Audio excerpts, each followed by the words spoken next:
Malam itu terasa lebih dingin dari biasanya. Angin bertiup pelan, membawa aroma tanah basah yang entah kenapa terasa mengundang kecemasan. Langit gelap pekat, tanpa bulan, tanpa bintang, seakan alam pun gan menyinari malam itu. Jam dinding di rumah Pak Rohim berdentang, teng teng teng, 12 kali. Tengah malam, waktu di mana dunia manusia dan dunia gaib bersinggungan paling dekat. Begitulah kata orang-orang tua dulu. Pak Rohim seorang lelaki tua berusia 73 tahun. Tinggal sendiri di rumah kayu tua peninggalan orang tuanya. Tubuhnya kurus, berbalut sarung dan jaket tipis. Duduk memeluk lutut di dekat tungku api kecil. Dia merasa ada yang aneh malam itu. Suara jangkrik hilang. Anjing kampung milik tetangganya, yang biasanya menggonggong tak karuan di malam hari, malam itu justru diam, hening, terlalu hening. Hingga Pak Rohim bisa mendengar detak jantungnya sendiri. Ia menggigit bibirnya pelan, menyeka keringat dingin yang menetes di pelipis. Lalu, tiba-tiba, terdengar suara samar dari arah luar jendela rumahnya. Sebuah nyanyian, lembut, pelan, tapi menyesakkan dada. Pak Rohim berdiri perlahan. Ia melangkah ke jendela kayu yang setengah lapuk. Tangannya gemetar. Dari balik celah jendela, ia melihat sosok putih berdiri jauh di ujung jalan desa. Suaranya semakin jelas. Kasihku hilang, anakku pulang. Pak Rohim menelan ludah. Dengan suara parau, ia berbisik, "Ya Allah, jangan bilang itu, dia datang lagi." Pak Rohim tak bisa bergerak. Kakinya seperti terpaku di lantai. Matanya tak bisa lepas dari sosok putih itu. Sosok perempuan, bergaun lusuh, robek di bagian bawah, berdiri membelakangi, rambutnya hitam panjang menjuntai hingga ke lutut. Tak terlihat wajahnya, tapi suara nyanyiannya terus terdengar. Anakku sayang, jangan tinggalkan ibu." Suara itu begitu lirih, tapi menggema langsung ke dalam hati, menyayat, membuat napas terasa sesak. Bukan nyanyian biasa, tapi seperti ratapan penuh luka dan dendam. Tiba-tiba, sosok itu sedikit menoleh. Tak sepenuhnya, hanya sedikit. Tapi cukup bagi Pak Rohim untuk melihat sesuatu. Lubang besar di punggungnya, menganga, seperti bekas luka yang tak pernah sembuh. Menyisakan tulang dan darah hitam membeku. Pak Rohim mundur selangkah.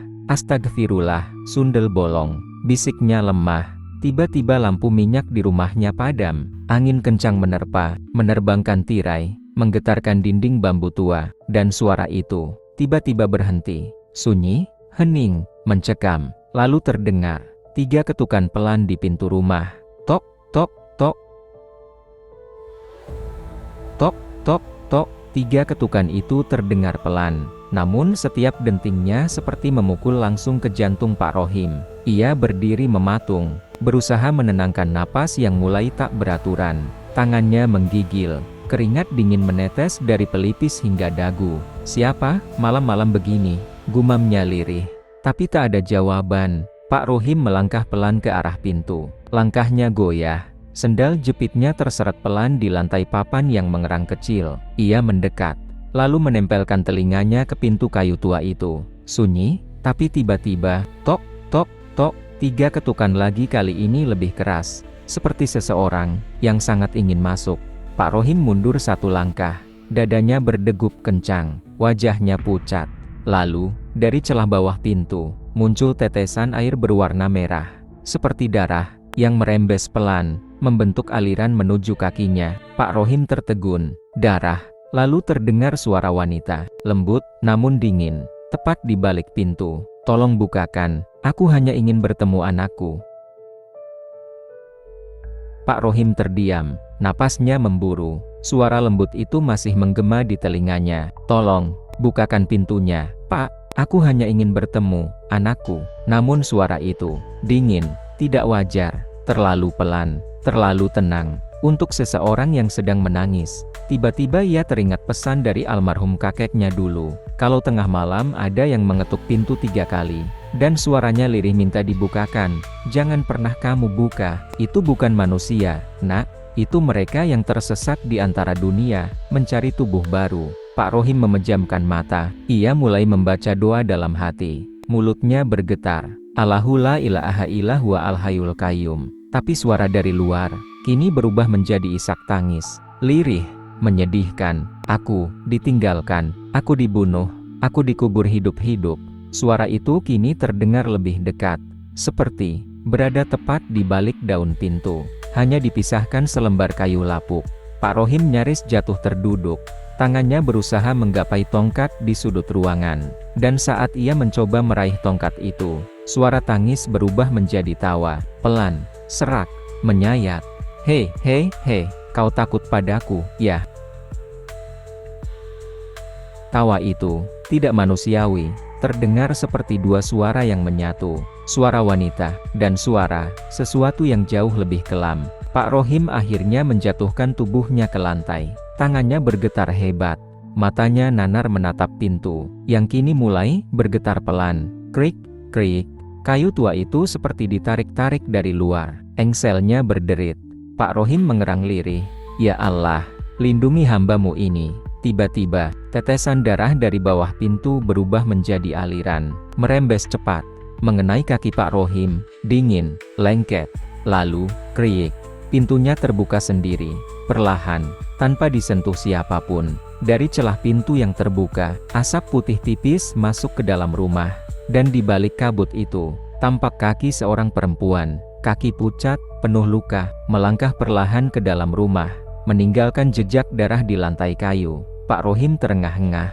Jangan dekati aku, siapapun kamu. Namun sosok itu terus masuk. Langkahnya lambat, tapi setiap langkah terasa menghancurkan waktu. Ia berdiri, tepat di depan Pak Rohim, dan saat kabut mulai menipis, wajahnya pun terlihat. Asap putih mulai menghilang, dan wajah sosok itu kini tampak jelas. Separuh wajahnya tertutup rambut basah. Namun bagian yang terlihat, pucat, penuh luka bakar, dan berlinang air mata darah. Ia memandangi Pak Rohim, dengan sorot mata kosong, namun menyimpan lautan duka yang tak terucap. Perlahan, ia berjongkok di depan kakek tua itu. Darah menetes dari dagunya. Suara napasnya terdengar seperti angin malam menyusup ke sela-sela tulang. Kau, melihat anakku? Suara itu nyaris tak terdengar, tapi menggema langsung di kepala Pak Rohim. Bukan dari telinga, tapi dari dalam pikirannya. Pak Rohim hanya bisa menggeleng pelan. Mulutnya terbuka, tapi tak mampu bersuara. Air mata mulai mengalir dari sudut matanya. Sosok perempuan itu mendekatkan wajahnya, sangat dekat.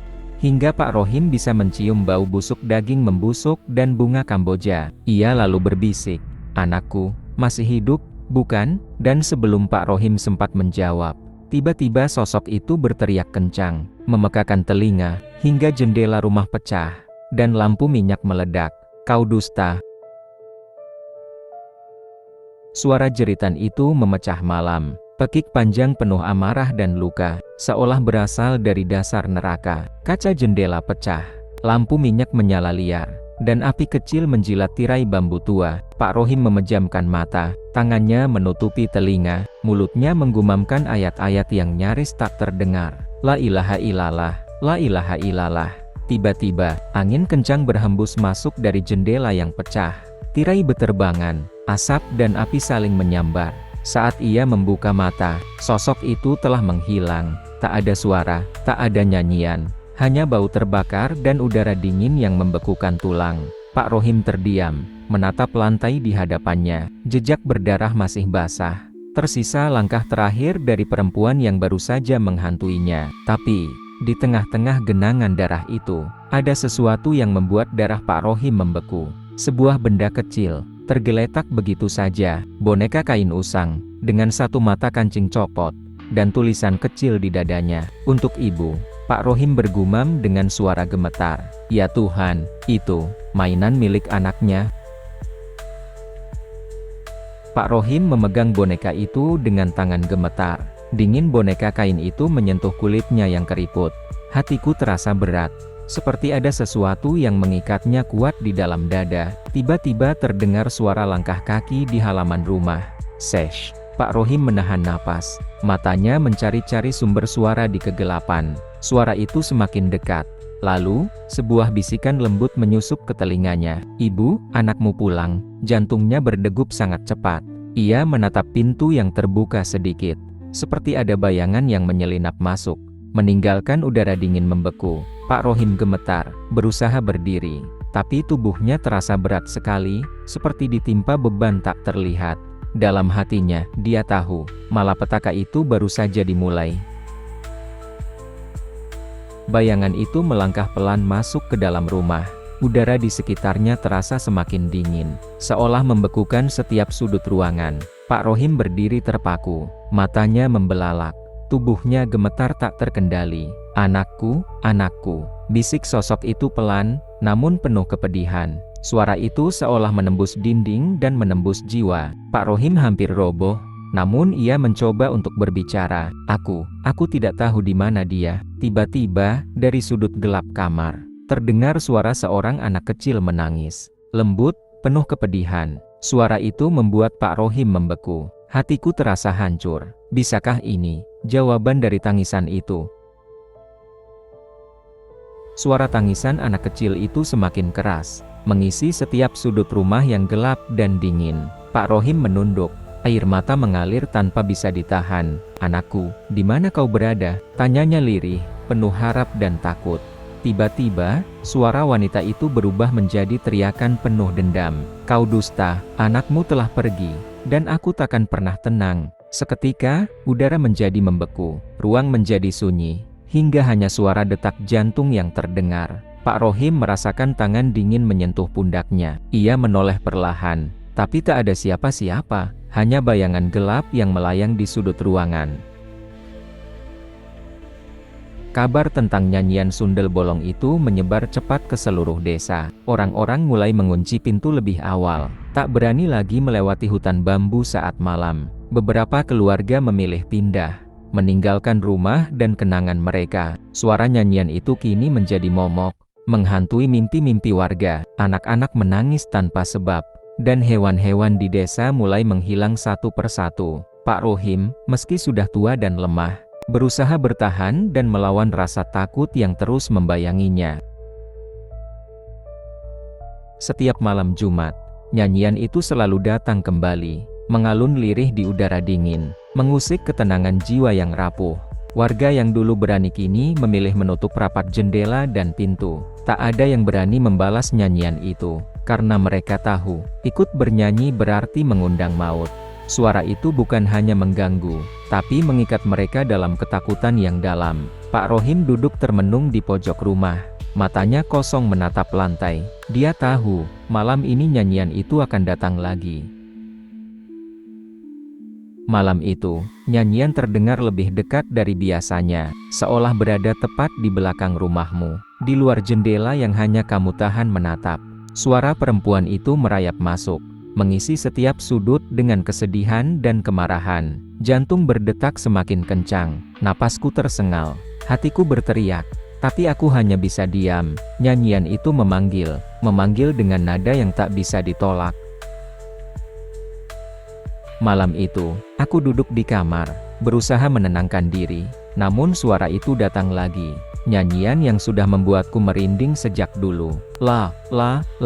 Nyanyian itu terdengar semakin dekat, seperti berada tepat di luar jendelaku. Aku menggigil, dan berbisik pelan, "Siapa kau? Apa yang kau inginkan?" Tak ada jawaban, hanya nyanyian itu, yang kini berubah menjadi suara perempuan yang lembut tapi penuh kesedihan. "Jangan balas aku, atau kau tak akan pernah bangun esok hari." Aku tersentak.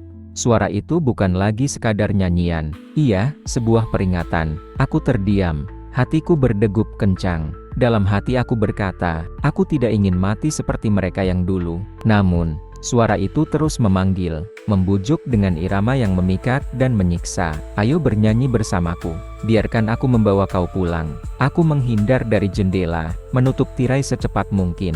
Namun aku tahu, jika aku membalas nyanyiannya, maka aku akan hilang selamanya. Malam semakin larut. Suara nyanyian itu semakin pelan, namun bayangannya masih terasa dekat. Aku duduk di pojok kamar, jantung berdegup keras, tangan gemetar, mataku menatap kosong ke arah jendela. Tiba-tiba, lampu kamar padam, gelap, sunyi, namun, aku merasa ada sesuatu berdiri di belakangku. "Jangan takut." Suara itu berbisik lembut, namun dingin menusuk. Aku berbalik perlahan, dan melihatnya. Sosok itu bukan seperti yang aku bayangkan. Wajahnya bukan menyeramkan, tapi penuh kesedihan dan penyesalan. Dia berkata, "Maafkan aku hanya ingin pulang." Aku menunduk, dan tanpa sadar, air mata jatuh membasahi pipiku. Malam itu aku tahu bahwa nyanyian itu bukan hanya kutukan, tapi juga sebuah kisah yang terlupakan. Dan aku harus meneruskan cerita ini, agar mereka yang tersesat bisa menemukan jalan pulang.